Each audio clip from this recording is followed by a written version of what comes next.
Seperti kata Lao Tzu itu ya, jadi hidup kita itu simple tapi kita yang bikin ruwet sendiri. Ayo kita hidup simple saja, to the point saja, kita nikmati prosesnya. Yang tidak penting, posisikan sebagai tidak penting. Yang sekunder ditaruh di sekunder, yang tersier ditaruh di tersier. Biar tidak ruwet.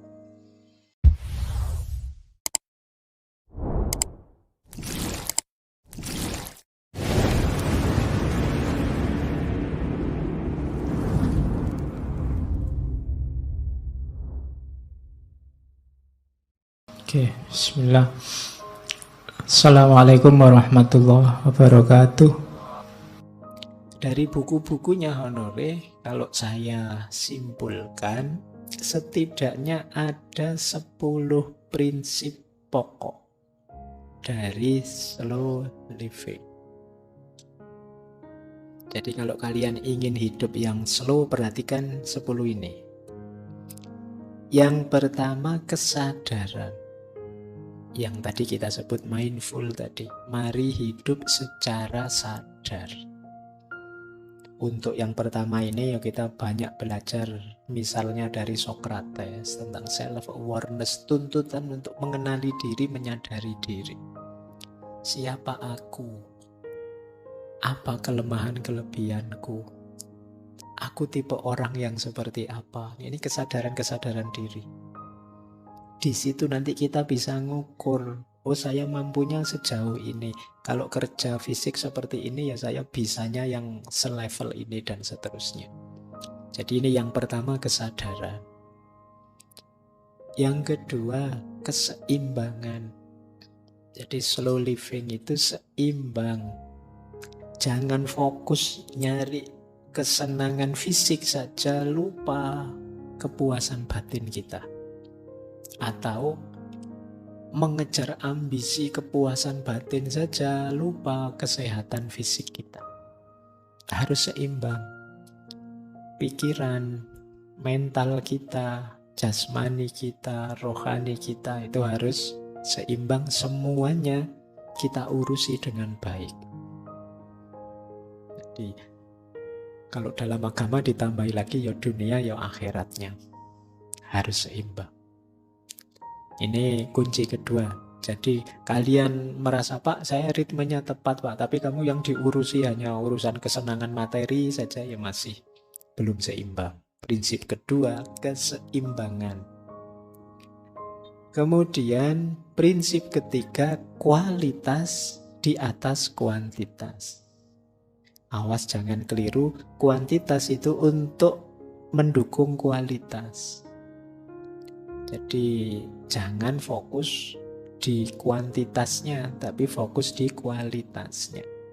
Kadang-kadang kita beraktivitas sebentar tapi dalam itu lebih berkualitas daripada banyak tapi dangkal.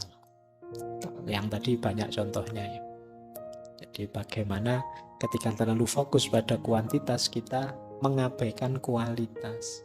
Lebih melihat yang konkret-konkret, lupa bahwa ada yang di-upgrade kualitasnya. Kemudian menghargai proses, bukan hanya hasil. Ya tadi rumusnya tadi ya sudah saya sebut. Apa-apa itu ya ada prosesnya, tidak ada yang instan. Kali yang ini apa saja ada prosesnya. Apapun itu, kuliahkah, belajarkah, menikahkah, hidup bermasyarakatkah, ada prosesnya. Mungkin kalian kemarin kaget misalnya baru dari kampung masuk ke Jogja, selama ini hidup di rumah saja sih, tidak pernah bermasyarakat, yang bermasyarakat orang tuamu. Sekarang kamu mandiri harus bermasyarakat sendiri. Itu mungkin ya kaget. Tapi ada proses. Jangan drop dulu, ada prosesnya. Yang baru nikah mungkin juga kaget. Kemarin hidup sendiri, sekarang bersama ada pasangannya. Itu mungkin ya penyesuaiannya panjang, ada proses. Jangan baru nikah 2 hari sudah sambat nyari konsultan. Belum, yang membayangkan sakinah mawaddah warohmah ya tidak bisa instan. Ada prosesnya. Beradaptasi dulu, sering menyesuaikan dulu. Apa-apa ada prosesnya. Jadi Itu prinsipnya slow living. Jadi ayo kalian bisalah menikmati proses, tidak sekedar mencapai hasil. Kalau kalian bisa menikmati proses, insya Allah hasilnya bisa tercapai. Tapi kalau kalian tidak sabar mengikuti proses, kemungkinan hasilnya juga tidak bisa kalian raih. Kemudian tadi ya, ada ritme alami. Pahami ritme hidupmu. Memang yang awal tadi kesadaran jadi kuncinya. Jadi jangan lupa kita ini ada ritmenya. Kapan kerja, kapan istirahat, ada ritmenya. Di titik mana kalian mulai lelah, mungkin saatnya kalian mengurangi banyak kegiatan dan lain sebagainya. Kemudian kesederhanaan, simplicity. Sederhananya konsep simplicity itu jangan memasukkan, melibatkan, nambah-nambah aktivitas kegiatan yang tidak ada hubungannya dengan dirimu atau tujuan-tujuanmu. Kadang-kadang kita itu nyari masalah sehingga hidup kita jadi kompleks, jadi ruwet. Bukan beban kita ikut-ikutan komen misalnya, terus dibantah orang, kita ngamuk jadi rame. Itu nyari masalah. Seperti kata Lao Tzu itu ya, jadi hidup kita itu simple tapi kita yang bikin ruwet sendiri. Ayo kita hidup simple saja, to the point saja, kita nikmati prosesnya. Yang tidak penting, posisikan sebagai tidak penting. Yang sekunder ditaruh di sekunder, yang tersier ditaruh di tersier. Biar tidak ruwet. Kalian pilahlah tadi ya, ini kebutuhan, ini cuma keinginan. Jadi yang kebutuhan diutamakan, yang keinginan kalau bisa dipenuhi ya dipenuhi. Ini kayak kita waktu belajar Epikuros di minggu pertama bulan ini. Kemudian keberlanjutan, perhatikan aspek keberlanjutan ini. Ya tentu saja pertama-tama keberlanjutan ekosistem lingkungan kita. Kemudian perhatikan juga keberlanjutan kita, kesehatan kita, dan seterusnya. Kemudian ada prinsip lagi, mari kita bisa mengontrol waktu, bukan dikontrol oleh waktu. Kita subjeknya, waktu objeknya. Hari ini kita sering kebalik, kita dikontrol oleh waktu. Kayak tadi loh, kita dikontrol oleh schedule. Kemudian fleksibel, luwes saja, jangan kaku. Kemarin Pak saya begini, tapi sekarang kok tidak mungkin lagi ya Pak, karena ya sudah diganti saja. Kan tidak apa-apa. Fleksibel saja. Jangan terlalu kaku, karena ada orang yang terlalu kaku dengan jadwalnya, rutinitasnya, dan lain sebagainya. Ya diadaptasi saja, disesuaikan. Tidak masalah. Kemudian hargai individualitas. Menghargai individualitas itu setiap orang beda-beda. Mungkin kalau kalian kuatnya baca buku ya 30 menit, setelah itu tidur. Kalau temanmu dia bisa berjam-jam baca buku, ini namanya individualitas. Temanmu yang sana dia tahan kerja, melakukan apa ini itu seharian tidak pakai tidur siang, tapi kalau kamu kan biasa tidur siang misalnya. Ini namanya individualitas. Masing-masing orang beda-beda. Kamu juga tidak harus membandingkan dirimu dengan orang lain. Wah, teman saya seharian baca buku terus, malu saya juga mau seharian baca buku. Nanti kamu stres karepmu dhewe nanti. Jangan-jangan kamu baru baca buku dapat 2 lembar sudah menguap terus tidur. Tiap orang beda-beda. Hargai individualitas dirimu dan individualitas orang lain. Inilah slow living. Kata beliau, manfaat besar dari memperlambat langkah adalah mendapatkan kembali waktu dan ketenangan untuk membuat koneksi yang bermakna, baik dengan orang lain, dengan budaya, dengan pekerjaan, dengan alam, dengan tubuh, dan dengan pikiran kita sendiri. Jadi kalau kita agak slow down, kita agak memperlambat sedikit, kita lebih tenang. Kemudian kita sekarang dapat waktu untuk lebih intim, lebih intens membangun kebersamaan dengan orang lain dan juga lingkungan sekeliling kita dan juga dengan diri kita sendiri. Beliau melanjutkan, para pemikir terhebat sepanjang sejarah pasti tahu pentingnya mengubah pikiran ke kecepatan rendah. Jadi orang-orang besar itu pasti ngerti pentingnya slow living ini. Buktinya apa? Misalnya Charles Darwin menggambarkan dirinya sebagai pemikir yang lambat. Einstein terkenal karena suka nongkrong, saya bilang tadi kayak ngelamun berjam-jam menatap angkasa di kantornya di Universitas Princeton. Jadi orang-orang besar itu pasti kunci keberhasilan mereka adalah mereka bisa hidup dengan ritme yang tepat sesuai diri mereka masing-masing. Nah, kelemahan kita diburu-buru oleh fast culture tadi. Ini pentingnya sekarang kita belajar untuk memperlambat ritme. Oke, baik. Semoga sudah bisa ditangkap ya maksudnya slow living. Setelah ini kita belajar 3 gaya hidup yang banyak dijelaskan oleh Carl Honore tentang slow living. Yang pertama slow food, yang kedua slow traveling, dan yang ketiga slow parenting. Kita awali dari slow food. Seperti apa sih slow food? Tadi kan ada kritik pada fast food. Apa sih pesan dari gerakan slow food? Yang pertama jelas ya, melawan budaya fast food. Kalau fast food, makanan itu hanya dilihat jadi bahan bakarnya tubuh. Jadi hanya melihat itu. Kemudian ya biasanya makanan olahan, nutrisinya kurang, cara makannya tergesa-gesa dan lain sebagainya. Namanya fast food ya, makannya mungkin tergesa-gesa. Biar cepat habis terus melakukan pekerjaan yang lain. Sementara slow food mendorong kita untuk menikmati makanan sebagai ritual yang penuh perhatian, melibatkan bahan yang berkualitas, waktu memasak dinikmati, dan kebersamaan dalam menyantapnya. Nah, ini mungkin tadi ya banyak diinspirasi di desa-desa itu kan lebih slow food. Kemudian menghargai proses memasak. Kalau di peradaban modern banyak orang mencari cara cepat masak atau tidak usah masak sama sekali, eman-eman waktunya. Tapi slow food ini menganggap proses masak itu penting. Penting meluangkan waktu untuk masak sendiri bahan-bahan segar yang dibeli sendiri. Dan memasak itu pengalaman berharga, tidak sekedar tugas, tidak sekedar kewajiban. Kalau teman-teman sudah bisa menikmati momen indahnya memasak, nah ini kalian sudah mulai masuk ke ranah slow food. Yo, tidak laki-laki, tidak perempuan. Sekarang kan banyak malah yang cowok-cowok yang juga chef ya.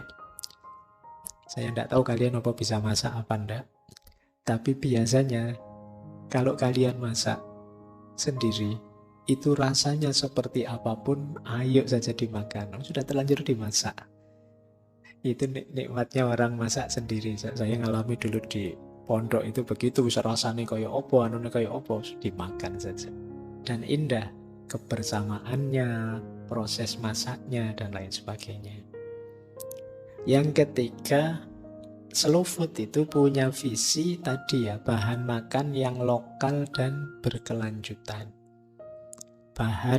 Kalau fast food itu bahan-bahan yang diproduksi massal yang kadang-kadang dampaknya buruk pada lingkungan dan juga efeknya untuk industri lokal.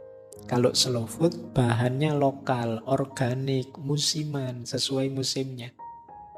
Sehingga rasanya, kualitasnya itu dijamin, juga mendukung petani-petani dan produsen lokal. Slow food menikmati makanan dengan perlahan-lahan, mengunyah dengan penuh perhatian, menikmati rasa dan aroma. Kalau fast food cepat yang penting. Kalau fast food makanan itu individual, sifatnya isolatif. Kalau individual itu maksudnya orang lebih makan sendiri-sendiri. Kalau slow food itu makan bisa jadi sarana mempererat hubungan sosial. Jadi bareng-bareng. Slow food ini menghargai tradisi kuliner lokal. Kalau fast food itu biasanya pakai standar global. Ini gerakan yang tadi ya diawali di Italia. Kalau yang dikagumi oleh Karl Honore itu tradisi kuliner itu ya Italia dan Perancis. Itu mereka kalau makan itu ada ritualnya sendiri yang mungkin kalian melihatnya agak ribet, tapi itulah bagian dari menikmati makanan. Baik, ini satu project sendiri gimana kita mempopulerkan slow food.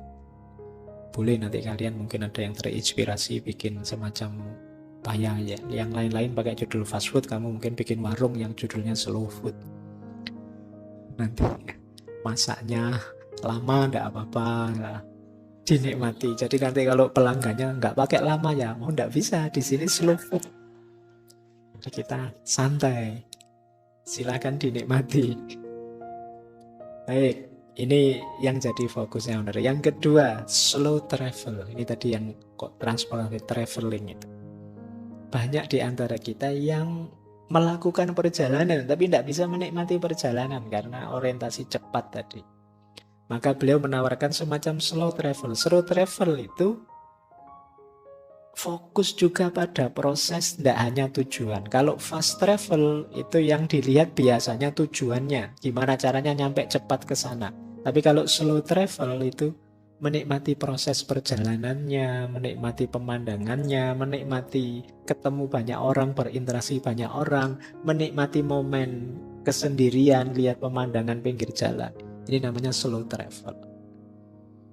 Kalau kalian di jalannya terburu-buru, segera ingin sampai di tujuan, itu kan kalian tidak peduli sekelilingmu ada apa, yang di pikiranmu pokoknya tujuan saja. Tapi slow travel itu bisa menikmati perjalanan. Dan mungkin ini penting hari ini, apalagi di tengah situasi tambah macet. Itu kalian harus bisa menikmati perjalanan. Mungkin waktu macet itu momenmu untuk lihat kiri kanan, menikmati pemandangan, ada orang ngamuk, ada orang stres, ada orang itu. Oh, beda-beda ya manusia itu. Ini slow travel. Kemudian slow travel itu biasanya karena menikmati perjalanan lebih santai. Sementara yang fast travel itu bisa stres karena jadwalnya ketat. Ini mungkin kalian kalau misalnya ada touring kemana itu yang jadwalnya ketat sekali, jam 8 sampai jam 9 ke sini. Terus jam 9 terus, jadi kalian baru di tempat rekreasinya baru santai-santai, kelompok dari sini dipanggil, silahkan kumpul di bisnya, sudah ditunggu. Itu kan kamu kesusu-susu terus, tidak bisa menikmati. Kamu terus stres, wah khawatir ketinggalan bisnya, khawatir tidak bareng sama temannya.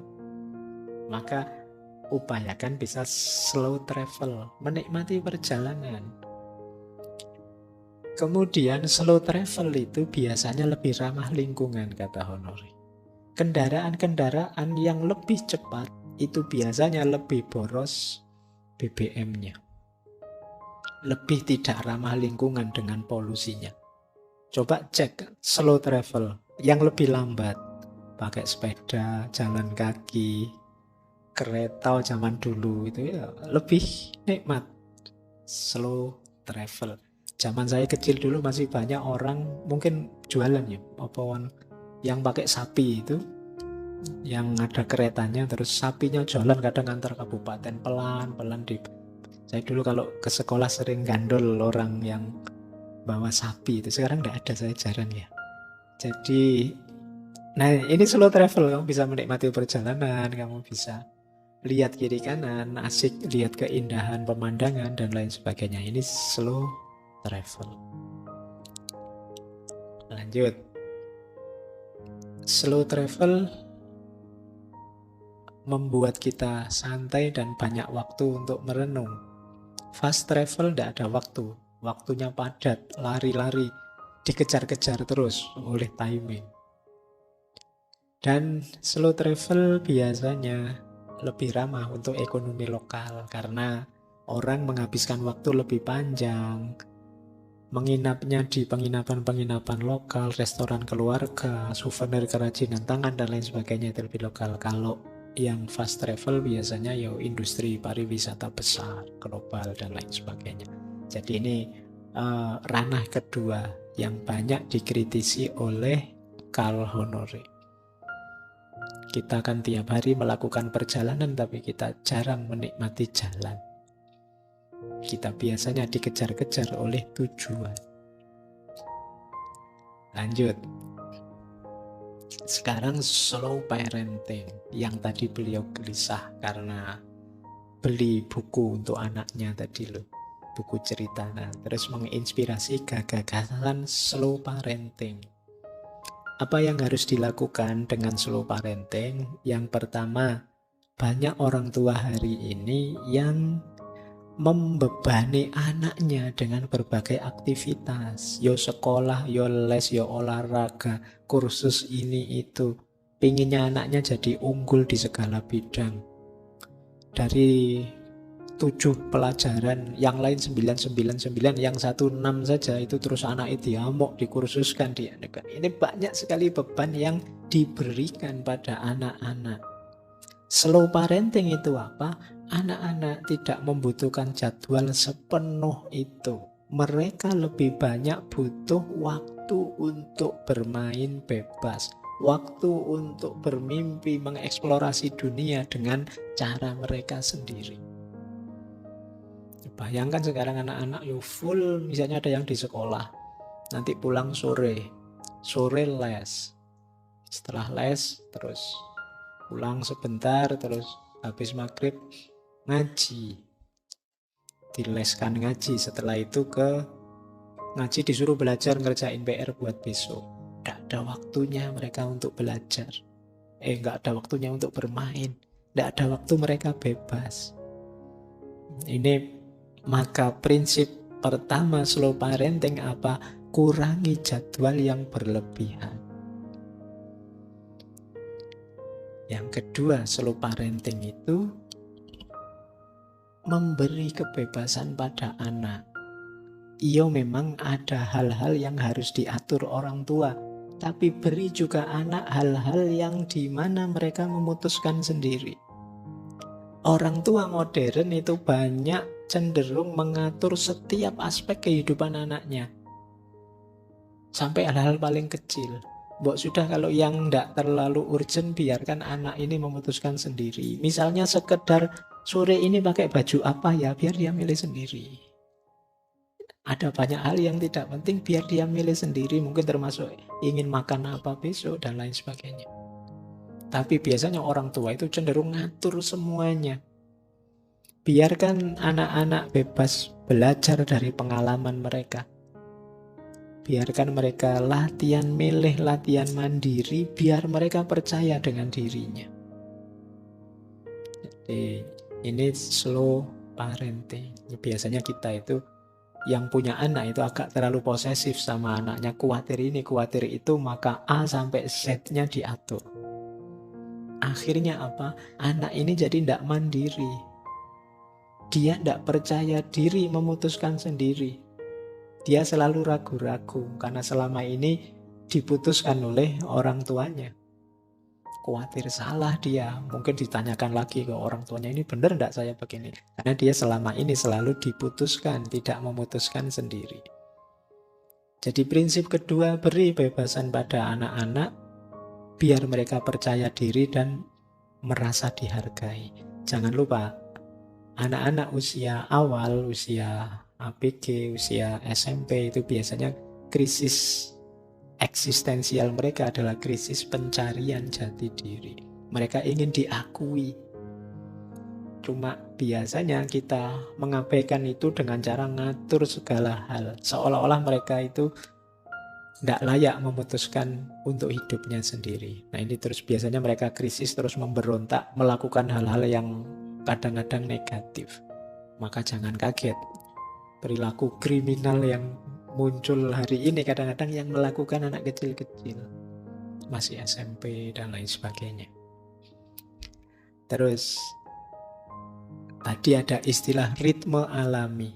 Jangan lupa anak-anak kita juga punya ritmenya sendiri. Kadang-kadang orang tua memaksakan ritme orang tua untuk mereka. Jadi perkembangan mereka, cara belajar mereka itu yo anak-anak sudah levelnya. Jangan dibandingkan dengan orang tua. Kadang-kadang kita marahi mereka kalau tidak melakukan ini itu, yang ini itu ya orang tua. Itu levelnya orang tua yang melakukan yang sehebat itu, sedahsyat itu. Nah, kita sering memaksakan itu pada anak-anak kita. Standar orang tua kita pakaikan untuk anak-anak. Ini masalah kita hari ini.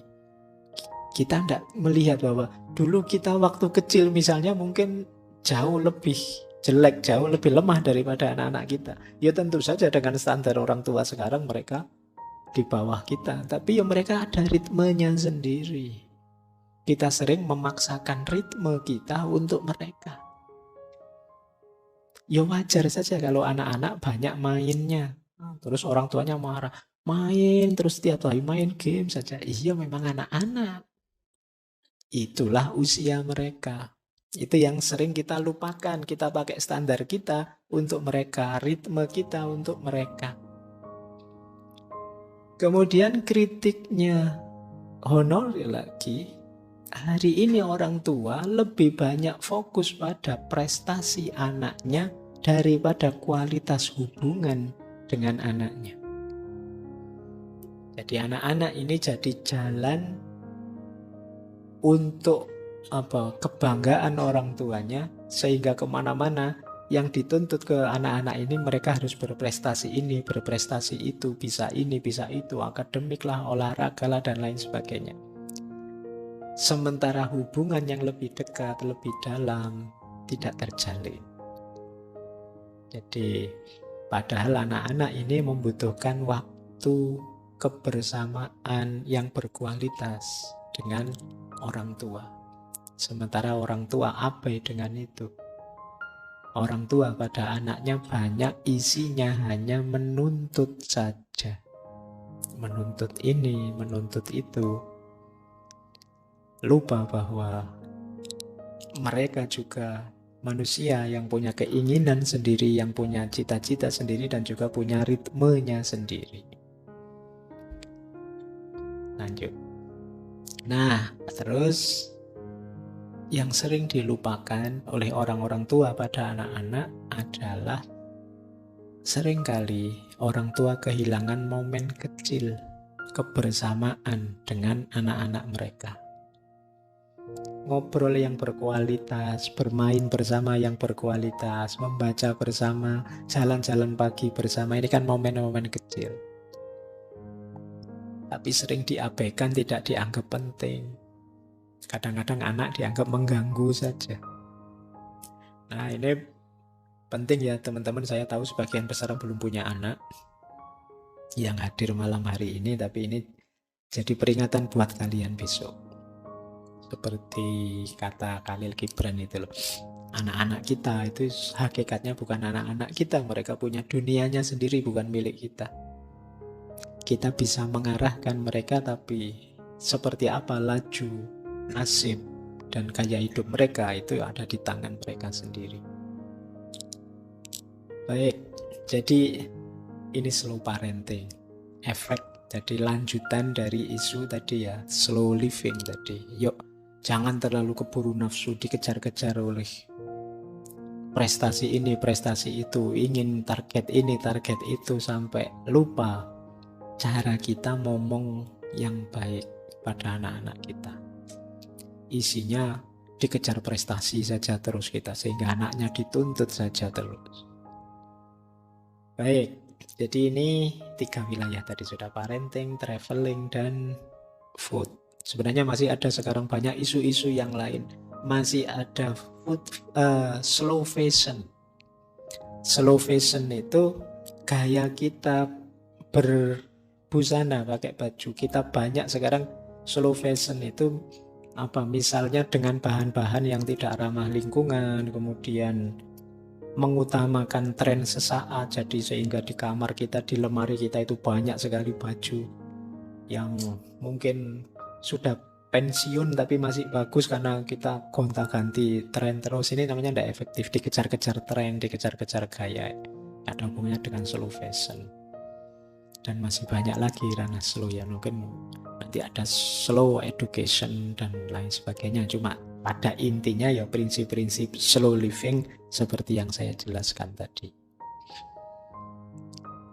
Nih, karena waktunya sudah mepet, langsung saya jujuk ke sini.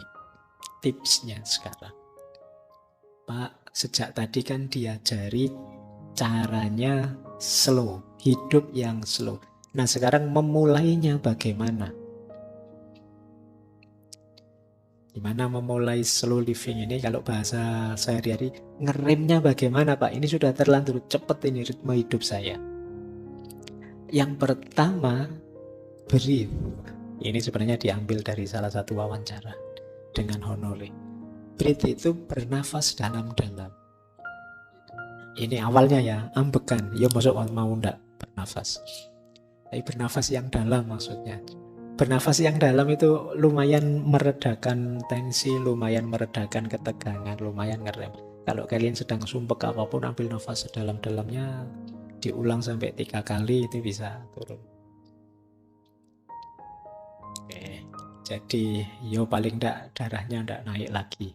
Menstabilkan tekanan darah, memperlambat detak jantung. Coba ambil nafas, breathe, ngerem. Jadi kalau sedang ngalami kok kemurungsung sekali, tergesa-gesa sekali, keburu-buru sekali, ambil nafas dulu. Yang kedua, speed audit. Speed audit itu coba deh berhenti sebentar, jangan lari terus, jangan jalan terus, berhenti sebentar, tengok dirimu, tanyakan pada dirimu, saya ini terlalu cepat enggak sih? Aku ini bisa menikmati hari-hariku apa enggak sih? Nah, ini namanya speed audit. Iya, ternyata saya ini terlalu cepat, autopilot saja hidup saya tidak menikmati sama sekali. Saatnya direset, diatur ulang berarti. Oke, kemudian downsize your calendar. Kalau kalian jadwalmu penuh, banyak, sekarang buat prioritas. Yang tidak penting buangan. Biar tidak sesibuk itu dirimu. Jadi lihat jadwalmu, misalnya minggu depan apa saja, pilihlah yang paling tidak penting, sisihkan, tidak usah dijadwal. Saya tidak tahu kalian punya itu apa enggak. Pak, saya itu fast living tapi tidak terjadwal Pak, rasanya kayak sibuk kayak itu tapi tidak jelas semua. Ya berarti kamu pilih aktivitas-aktivitas yang pokok, yang penting, yang harus kamu lakukan. Sisanya saatnya kamu istirahat, ambil nafas, menikmati hidup. Jadi misalnya Pak, saya itu yang pokok-pokok ya kuliah Pak. Kuliah itu dalam seminggu 5 kali Pak. Hari ini jam sekian, hari ini jam sekian. Terus saya ada lagi ngaji Pak, jam sekian ada. Berarti sisanya saatnya kamu pendinginan. Oke, itu namanya downsize your calendar.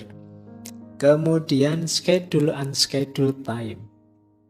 Jadi kalau memang begitu padatnya, tidak bisa ada yang disisihkan, jadwalkan waktu tanpa kegiatan. Jadi istirahatnya dijadwal berarti, santainya dijadwal, ngeremnya dijadwal. Atau set aside more in between time. Set aside more in between time itu, kalau selama ini kalian jadwal istirahatmu pendek, tambahi lagi. Jeda antar kegiatan mungkin 10 menit, tambahi jadi 15 menit. Ya jangan panjang-panjang. Nanti nggak jadi melakukan yang kegiatan selanjutnya. Ya tambah 20 menit atau 25 menit boleh. Itu namanya ngambil jeda untuk ambil nafas. Terus unplug. Unplug itu artinya melepas. Siaplah melepas hal-hal yang memang tidak penting, tidak vital, tidak primer. Kalau tidak, ya kamu akan ditelan oleh kesibukan hal-hal yang tidak penting. Misalnya tadi loh, bukan berarti main gadget itu jelek, tapi kan terus-terusan main gadget itu negatifnya banyak. Maka dijadwal terus dijeda, dilatih dirimu nyapih gadget. Nah, ini namanya unplug. Mungkin bukan gadget, mungkin kesibukan apa. Yang itu sebenarnya tidak terlalu penting, tapi menyita terlalu banyak waktumu. Nah, itu kamu harus siap menyapihnya, melepasnya. Karena kalau kamu tidak bisa itu, ya tetap kamu rasanya sibuk sekali, tapi tidak ada hasil apa-apa, cuma dapat lelah saja. Dan yang terakhir, lakukan, ini istilahnya ritual. Ritual yang mendukung perlambatan. Itu kalau di Honore dicontohkan antara lain merajut. Ini mungkin untuk teman-teman yang putri ya. Merajut itu melatih kesabaran, melatih pelambatan. Berkebun juga begitu, membaca, termasuk masak, termasuk melukis. Ini melatih jiwa kita agar gampang cooling down. Jadi agar lebih tenang, lebih sabar, lebih stabil. Itu bikin ritual-ritualmu sendiri. Mungkin kamu mau bikin dengan cara ngaji kah, zikir kah, wirid kah, boleh. Bikin acaramu sendiri. Yang acara ini jenis slow, yang tidak butuh keburu-buru, yang bisa kamu nikmati. Jadi mulainya dari mana boleh kamu awali dari sini. Setelah itu kemudian baru masuk ke konsep-konsep besar tadi. Slow food, slow parenting, slow traveling, dan kamu slowkan semua aspek-aspek hidup yang kemarin terlalu cepat. Baik, saya kira itu ya teman-teman, latihan slow living. Ini tema terakhir untuk membuat kita hidup tenang. Masih ada. Oh, ini ayatnya. Iyalah, kita akhiri dengan ngaji memang. Jadi ada ayatnya ternyata. Kenapa kita jangan terlalu cepat tergesa-gesa? Ya sudah disindir itu. Ada ayat, ada hadis. Kalau di ayat ada wakanal insanu ajula. Memang sudah diberitahu oleh Allah manusia itu punya sifat ajula, tergesa-gesa. Berarti apa? Hati-hati. Begitu kalian lengah, kalian akan terjebak di sifat tergesa-gesa ini dalam banyak hal. Juga diperingatkan oleh Rasulullah, at-ta'anni minallah wal ajalatu minasyaiton. Tenang itu dari Allah dan tergesa-gesa itu dari setan. Berarti tergesa-gesa itu temannya setan. Fast culture tadi berarti banyak setannya. Kalian tergesa-gesa, akhirnya banyak melesetnya, terus menyesal. Ayo hidup yang tenang, hidup yang mutmainnah. Ya silahkan digali lagi dalil-dalil itu untuk menegaskan lagi bahwa hidup tenang, hidup yang lebih slow itu penting sebagai obat dari berbagai problem peradaban hari ini. Saya akhiri sekian, kurang lebihnya mohon maaf. Wallahul muwaffiq, wallahu a'lamu bissawab.